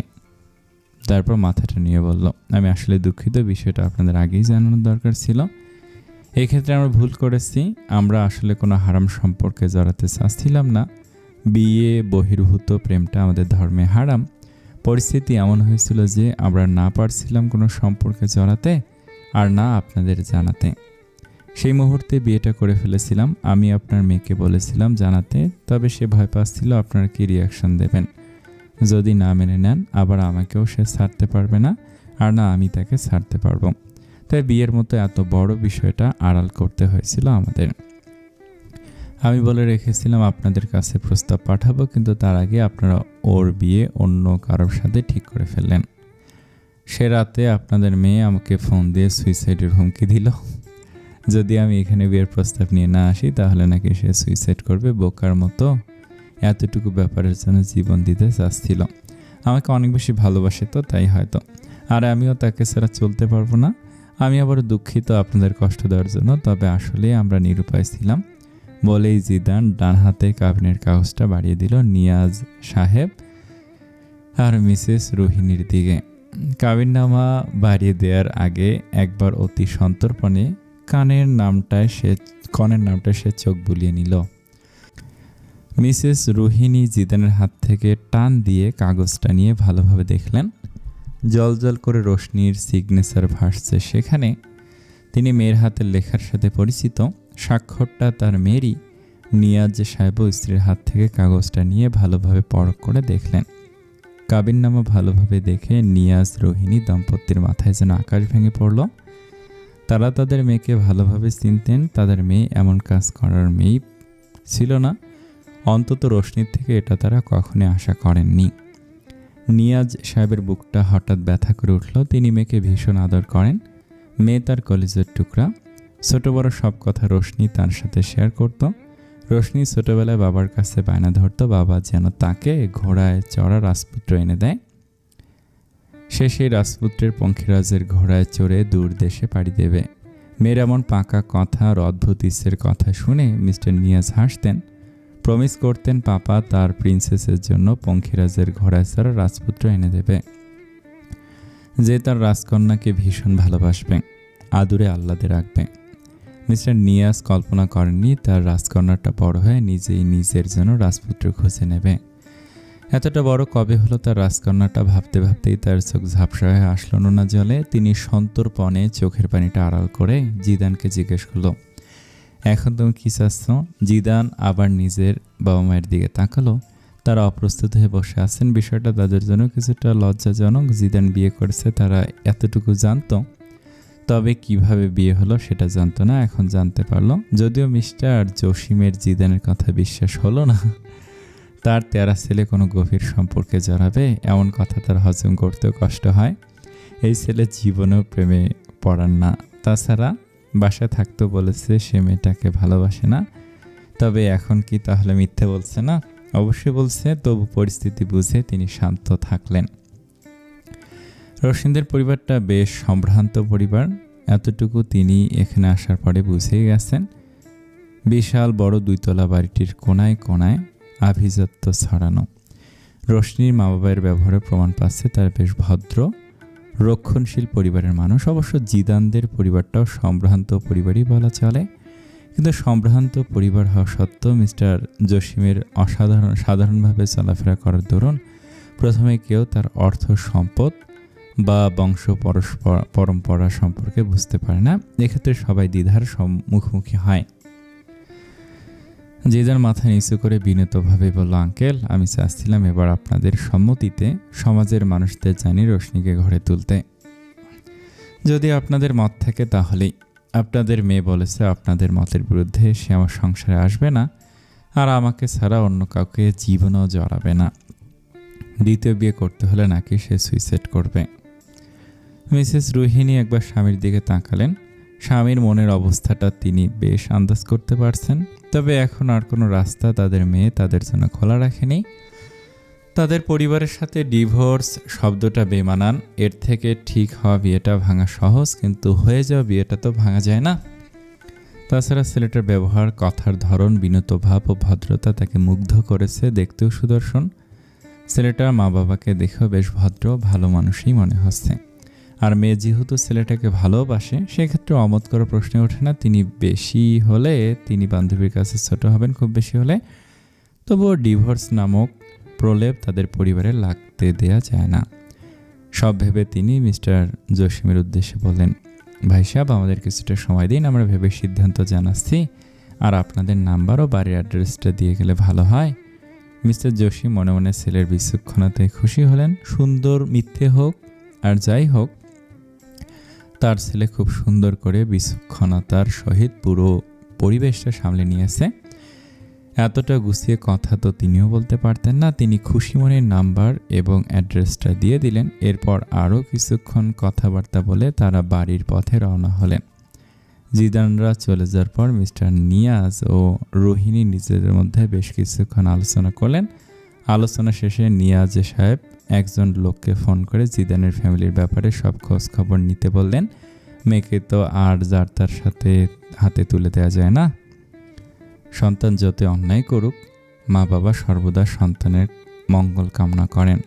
আনভিশা সিহানের নাম্বারে ফোন করলো। 2বার রিং বাজার পর সিহান কল রিসিভ করলো। আনভিশা সালাম দেওয়ার পূর্বে ওপাশ থেকে ক্লান্ত স্বর ভেসে এলো, আসসালামু আলাইকুম বিবিজান।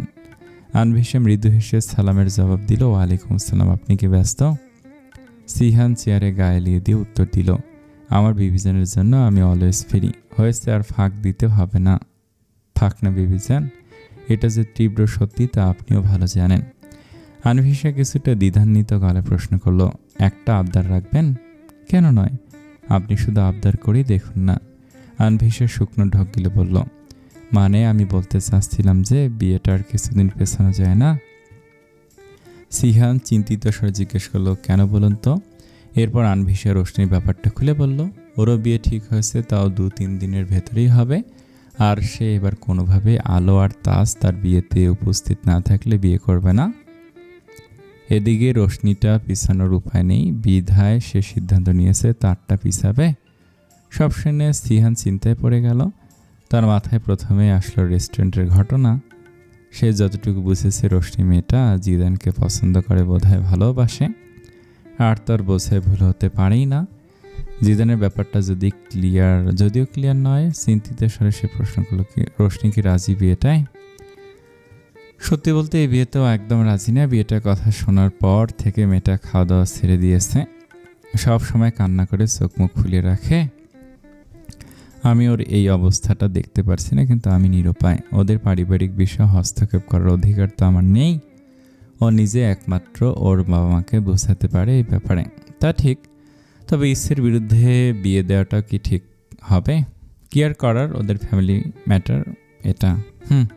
এখন বলুন, আমাদের বিয়েটা কি কিছুদিন পেছানো যায়? যায়, কিন্তু আমি তো আমার বিবিজনকে ছাড়া থাকতে পারছি না। কয়েকটা দিনেরই তো ব্যাপার, এরপর তো আমি সারা জীবনের জন্য আপনার কাছে চলে আসব। ওকে, আমি দেখছি কি করা যায়। যদিও আম্মুকে ম্যানেজ করতে একটু কষ্ট হবে, বাট আই থিঙ্ক পারবো। অনেক অনেক অনেক ধন্যবাদ। ধন্যবাদে হবে না, তাহলে অন্য কিছু দিতে হবে। কি? আমাকে একটা বিকেল দিতে হবে আপনার। একটা বিকেলে আমার হাতে হাত রেখে হাঁটতে হবে। 2 কাপ চায়ে একটা বিকেল আমার সঙ্গে ভাগ করে নিতে হবে আমার কাঁধে মাথা রেখে। একটা বিকেলে সূর্যাস্ত দেখতে হবে আমার পছন্দের শাড়ি পরে। পুরো একটা আস্ত বিকেল আমার নাম লিখে দিতে হবে আপনাকে। আনভিশা মিষ্টি এসে বলল, জো হুকুম মহারাজা। আপনার বিবিজন আপনার নামে আস্ত একটা বিকেল লিখে দিল, সেই বিকেলটা শুধু আপনার হবে। ওকে, তাহলে কবে পাচ্ছি সেই বিকেল? আপনি যেদিন বলবেন সেদিনই। আচ্ছা, তাহলে আমি আপনাকে পরে জানিয়ে দিব। আচ্ছা। এরপর আরও কিছুক্ষণ দুজনে কথা বলে কল কাটলো। কল কেটে রুম থেকে বের হতে আনভিশা দেখলো তাজরিন বেরোচ্ছে। সে এসে জিজ্ঞেস করলো, কখন ফিরবি তাজ? এই তো কাজ শেষ হলেই। ফেরার সময় আলোর জন্য তেঁতুলের আচার নিয়ে আসিস তো। মেয়েটা সারাটা দিন মনমরা হয়ে থাকে, প্রিয় আচার দেখলে যদি একটু খুশি হয়। আচ্ছা বলে আনভিশার থেকে বিদায় নিয়ে তাজরিন বেরিয়ে পড়ল।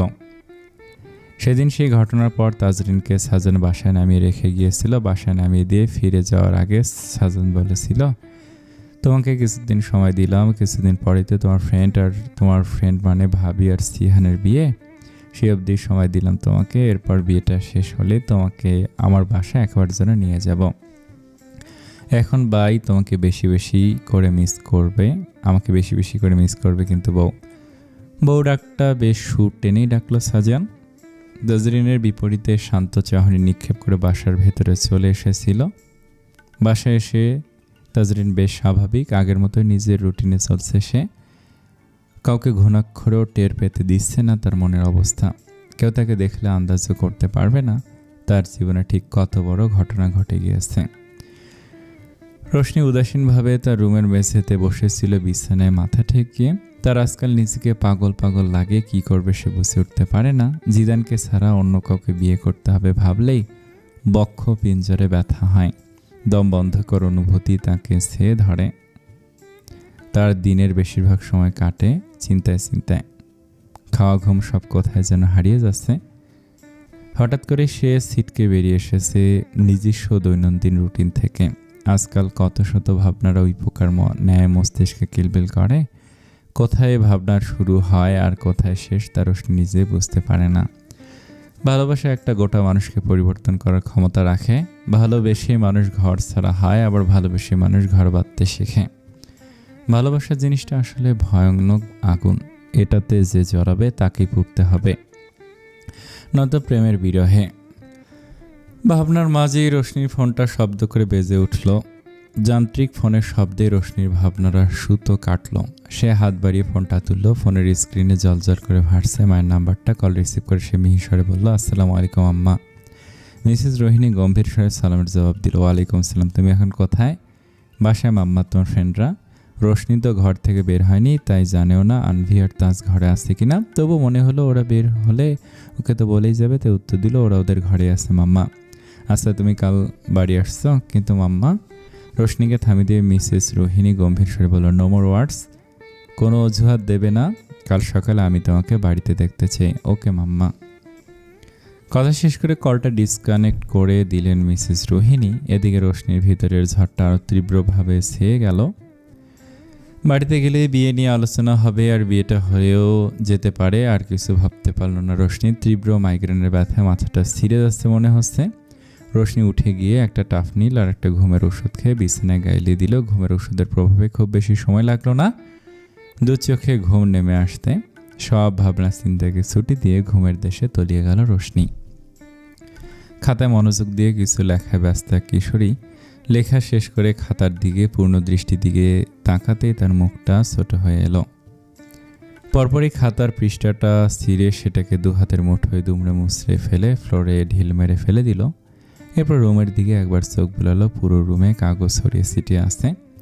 এ নিয়ে কতবার যে নোহা আর আহিল ভাইকে চিঠি লেখার চেষ্টা করছে তার, কিন্তু একটা চিঠিও মনমতো হচ্ছে না। বারবার সে ব্যর্থ হচ্ছে। কখনো লেখা ভীষণ বিশ্রী লাগছে, তো কখনো অনুভূতির তুলনায় শব্দগুলো কম পড়ে যাচ্ছে। এবার দুঃখে কাঁদতে ইচ্ছে করছে তার। একটা কাজও তার দ্বারা ঠিকঠাক হয় না। সামান্য চিঠিটাও সে গুছিয়ে লিখতে পারছে না। তাহলে আহিল ভাই কেন তাকে বিয়ে করবে? এমন মেয়েকে সে কেন বিয়ে করবে যার দ্বারা কিছুই ঠিকঠাকভাবে হয় না? নোহার মনে হলো এখন রুমটা পরিষ্কার করা দরকার, না হলে তার মা এসে রুমেরই অবস্থা দেখলে কেলেঙ্কারি হবে। সে ঝটপট চুলে হাত খোপা করে কোমরে ওড়না গুজে রুম পরিষ্কার করতে লেগে গেল। কাগজগুলো সব এক এক করে জড়ো করে বাথট্যাবে নিয়ে গেল। এরপর বাথট্যাবে পানি ভরে সেই সব কাগজ ফেলে দিল। পানিতে ভিজে সবগুলো কাগজ গলে নষ্ট হয়ে গেল। পরে সব তুলে ডাস্টবিনে ফেলল। বিছানাটা ঠিকঠাক করে ঝেড়ে নিল। এরপর রুমটাকে ঝাড়ু দিয়ে ময়লাগুলো ডাস্টবিনে ফেলল। টেবিলে ছড়িয়ে ছিটিয়ে থাকা বই খাতাগুলোকে গুছিয়ে জায়গা মতো রাখলো। সোফায় পড়ে থাকা কাপড়গুলো ভাঁজ করে আলমারিতে তুলে রাখলো। এরপর কোমরে 2 হাত রেখে সে পুরো রুমে চোখ বুলালো। হ্যাঁ, এখন কিছুটা ঠিক আছে রুমটা। এরপর সে রান্নাঘরের দিকে গেল। মিসেস দিয়া কি করছেন দেখতে। আম্মু, কি করছো? কাস্তি খাবি? নোহা থতমত খেয়ে বলল, কিন্তু আমি তো দেখছি তুমি রান্না করছো। দেখছি সে যখন, তাহলে জিজ্ঞেস করছিস কেন? কি রান্না করছো? কচু। লোহা মুখ ভোতা করে বলল, কিন্তু তুমি তো আলু ভাজি করছো। সেটা দেখতেই যেহেতু পাচ্ছিস, তবে জিজ্ঞেস কেন করছিস? তুমি ভাইয়ার মতো হয়ে যাচ্ছ আম্মু। ভাইয়ার বউটার জন্য আমার কষ্ট হচ্ছে। বেচারা মেয়েটা স্বামীও পাবে তেরা, আবার শাশুড়িও পাবে তেরা। জামাই শাশুড়ির তেরা উত্তরে মেয়েটা অক্কা পাবে। মিসেস দিয়ে কটমট করে তাকালেন মেয়ের পানে। মায়ের এমন দৃষ্টি দেখে নোহা দমে গেল। এরপর খুব ভাব নিয়ে বলল, দাও দাও, আমি আলু ভাজি করি। এমন আলু ভাজি করবো না, তোমরা হাত চেটে পুটে খাবে। ক্ষমা করে দে মা, আপনার কাজের নামে অকাজ করতে হবে না। আরে আম্মু, আমি পারবো। তুমি তো জানো আমি কত ভালো রান্না করি। আমার থেকে ভালো আর কে জানে। এর মধ্যে মিসেস দিয়ার ডাক পড়লো ঘরে। মিস্টার জসিম ডাকছেন তাকে। নোহা বলল, দেখো আব্বু ডাকছে, তুমি যাও আম্মু। আব্বুর মনে হয় কিছু দরকার, আমি আলু ভাজি দেখছি। মিসেস দিয়া মেয়ের দিকে সন্দেহ দৃষ্টিতে তাকে জিজ্ঞেস করলো, তুই পারবি তো? অবশ্যই আম্মু, তুমি কোনো চিন্তা করো না। এমন আলু ভাজি করবো না, খেয়ে আমার হাতে 2 চুমু খাবে। যদিও মেয়ের ওপর তার এক আনা ভরসা নেই, তবুও স্বামীর ডাকে বাধ্য হয়ে মেয়েকে আলু ভাজির দায়িত্ব দিয়ে ঘরে যেতে হলো। এদিকে মা যেতেই নোহা কড়াইয়ে আর একটু তেল ঢেলে দিল। তার মাটা এত কিপটে, এত কম তেলে কি আলু ভাজি হয়? কিছুক্ষণ দাঁড়িয়ে থেকে সে একটু আলু ভাজি মুখে তুলে নিল। তার মনে হলো লবণ কম হয়েছে। একে সে 3 চামচ লবণ দিল। এত কম লবণে কি আলু ভাজি হয়? এরপর ঢাকনা দিয়ে ঢেকে দিল কড়াইটা। অনেকক্ষণ দাঁড়িয়ে থাকার পর মনে হলো এত শক্ত আলু সিদ্ধ হতে নিশ্চয়ই অনেক সময় লাগবে। এভাবে দাঁড়িয়ে থাকা তার থেকে ফোনটা এনে সে একটা নাটক দেখতে মনে করলো। যেইভাবে সেই কাজ, নিজের রুমে ছুটে গিয়ে সে ফোন নিয়ে নিল। ইউটিউবে গিয়ে মোশাররফ করিম একটা ফানি নাটক অন করে রান্নাঘরের শেফের উপর বসে পা দুলাতে দুলাতে মনের সুখে নাটক দেখতে লাগলো। অনেকক্ষণ পর কিছু পড়ার গন্ধে মিসেস দিয়ে ছুটে এলেন রান্নাঘরে। আলু ভাজির ঢাকনাটা সরিয়ে দিয়ে দেখলেন আলু ভাজি পুড়ে সেটা থেকে ধোয়া উঠছে। তাড়াহুড়ো করে গ্যাসটা অফ করে দিলেন। এদিকে মায়ের আগমন টের পেয়ে নোহা ফোনটা অফ করে লুকিয়ে ফেলল। মিসেস দিয়ে কটমট করে বললেন, এই তোর আলু ভাজি করার নমুনা। কথা বলতে তিনি চুলার পাশে তাকে দেখলেন। তেলের বোতলের ক্যাপটা খোলা আর তার বোতল থেকে অর্ধেক তেল উধাও। তিনি মেয়ের দিকে তাকে ঝাঁঝার সহ জিজ্ঞেস করল, তেল দিয়ে কি করছিস তুই? নোহা আমতা আমতা করে বলল, মানে তুমি এত অল্প তেলে দিয়েছিলে ভাজিতে? এত অল্প তেল দিয়ে কি ভাজি হয়? তাই আমি আরেকটু দিয়েছি বলে বোকা বোকা হাসি দিল নোহা। মিসেস দিয়া ক্রোধিত দৃষ্টিতে একবার মেয়ের দিকে তাকে আবার আলু ভাজিটা দেখলেন। কড়াই ভর্তি তেলে পোড়া আলু ভাসছে। তিনি কপাল চাপড়ালেন। কোন সেই অকর্মণ্যকে তিনি আলু ভাজির দায়িত্ব দিয়েছিলেন? রুটির বেলুনটা দিয়ে তিনি মেয়েকে তাড়া করলেন। এদিকে মায়ের হাবভাব দেখে আগেই তোর মিসেস দিয়া মেয়ের পিছনে ছুটতে ছুটতে বললেন, দাঁড়া তুই, দাঁড়া বলছি, হতশ্রী, তোকে বিয়ে দিয়েও আমি শান্তি পাবো না, জীবনে কি করে খাবি তুই? নোহাও ছুটতে ছুটতে চিৎকার করে বলছে, ও বাচ্চা আব্বু, তোমার ডাইনি বউ আমাকে মেরে ফেললো। নানু গো, তুমি কি তোমার এই মেয়ের জন্মের আগে বেশি মরিচ খেয়েছিলে? আম্মু গো, আমি আর জীবনে আলু ভাজিতে তেলেই দিব না, এবারের মতো ছেড়ে দাও।